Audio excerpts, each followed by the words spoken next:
arira havu yarira yari yashize shogomanga havu yaunga nk'ikimena banga kuko kananira abagabo niyimye yasuzuguye ijwi rya mukibura kuva kera kuva kera kuva kera kuva kera kuva kera kuva kera cyane kuva kera bakamubwira bati tukubwire amanyanga witwaza naho yo tugeza kuko yitwaza akarenganyo ugucinyiza abantu niremena nyarikabije utavuga nkawe nawe gafunga kangaza canka kaniga yajeje nabi cyane kuko igitsure cingo yitwaza camu Tuzimana winazo yuwango kazo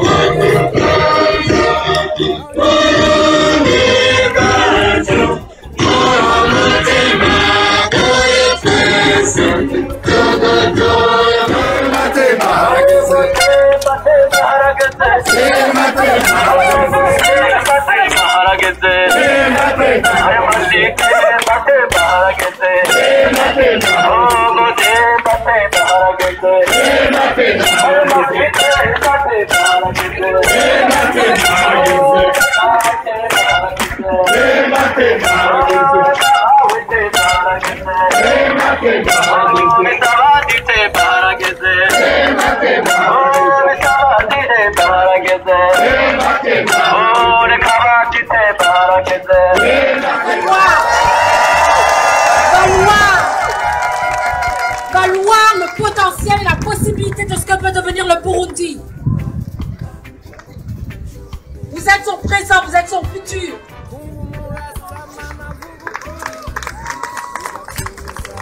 Ni muy comme la machine mwebwe. Ni muy comme la machine ukuri.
Ndabashimira mwese ko mwashoboye kwitaba kamo twabateye kugira ngo dushobore kwifatikanya nk'abarundi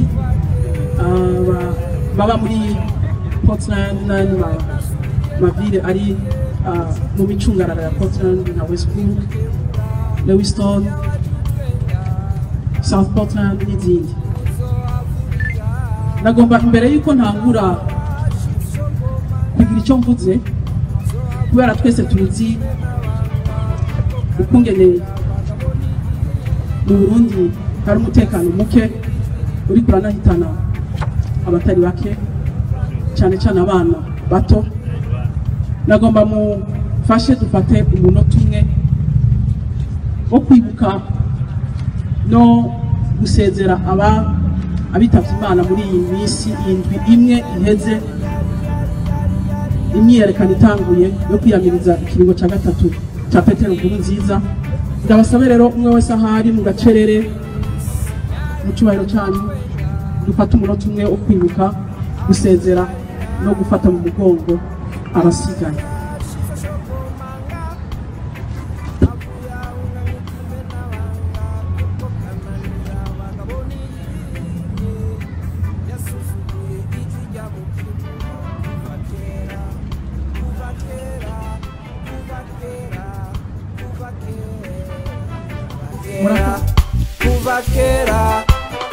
kera cyane kuva kera bakamubwira bati tukubwire amanyanga witwaza naho yo tugeza kuko yitwaza akarenganyo ugucinyiza abantu nireme na nyarikabije utavuga nkawe nawe.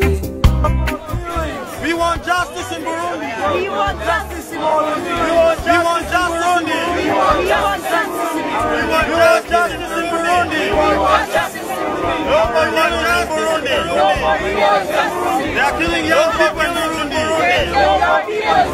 They are killing young people in Burundi.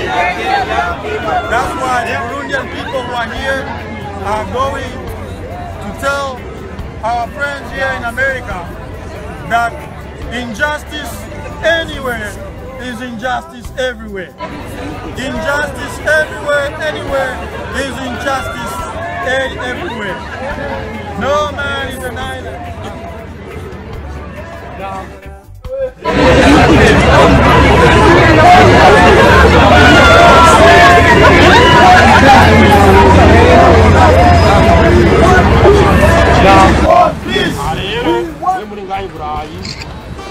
ufise ubuhinga wize byinshi ugomba kuraba ingene ikirere mu gihindura kugira ngo tumenye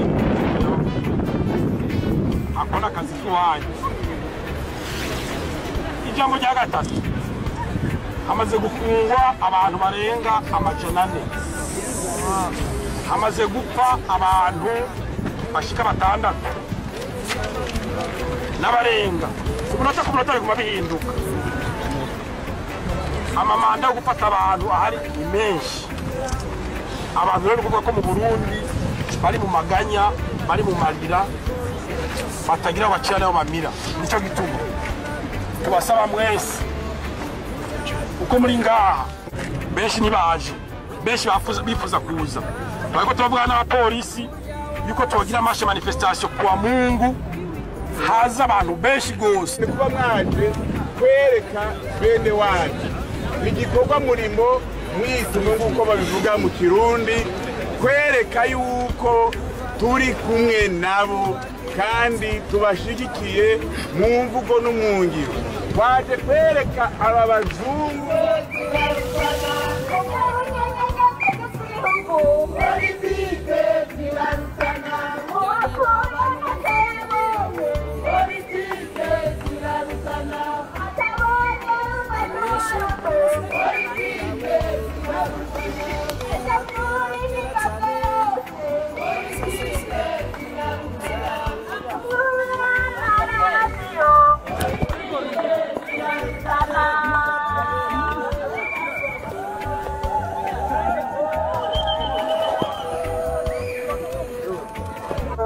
that Burundi has been going through for many years. We've enjoyed relatively peace, and we all have hope that will cause the turn up better world. But the moment of peace and danger, Ethiopia will go back to war. It's been a week riots happening in Burundi. So far we have people belonging to the burned, the whole city has been brought to halt, there's no communication. The people outside, we don't know much what's going there. There's a lot of things talked about. We don't know what's true, what's real. So we are here as Burundians who are really worried about our country, about our families, our friends.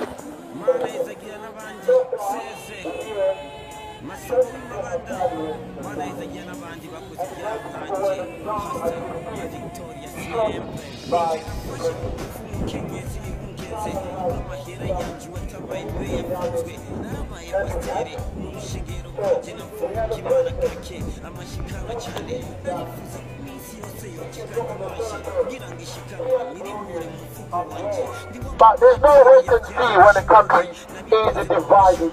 People now know work. People are not selling their food.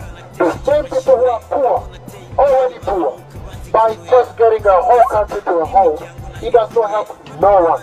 Even himself, he thinks he's translated to buy dollars. Even himself, it's no buying time for him.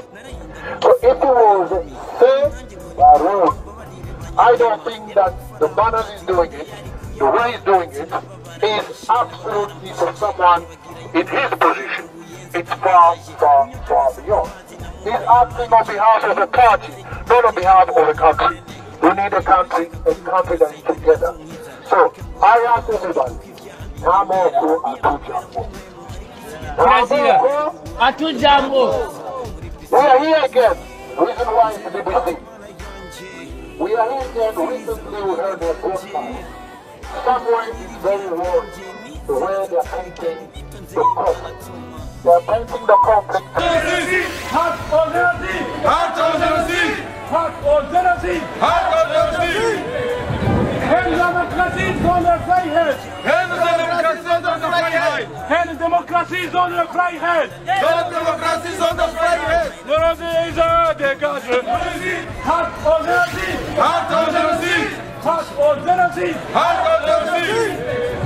Hen democratie zonder vrijheid! Hen democratie zonder vrijheid! Hen democratie zonder vrijheid! Hen democratie zonder vrijheid! Door deze dégage!